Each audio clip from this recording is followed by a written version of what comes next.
ဆိုလာပြီနေဟာအလောင်းတော်ဘုရားမိခင်ဝမ်းထဲမှာတန်လေးတည်ခြင်း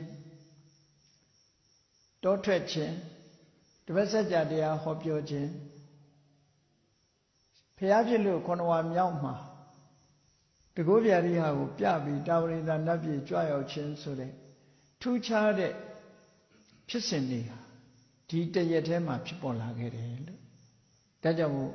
ဝါဆိုလာပြီနေဟာတပတ်ဆက်ကြအခါတော်နေ့တွေမကဘူးနော်မေတော်ဝမ်းတန်တေတီတဲ့အခါတော်နေ့လည်းဖြစ်တယ်တောထွက်တဲ့အခါတော်နေ့လည်းဖြစ်တယ်ဟောနောက်တစ်ခုကတော့တကုဗျာရိဟာပြပြီးတော့တာဝရိန္ဒနတ်ပြည်ကြွတော်မူတဲ့အခါတော်နေ့လည်းဖြစ်တယ်လို့ဒီလိုဆိုတာပေါ့နော်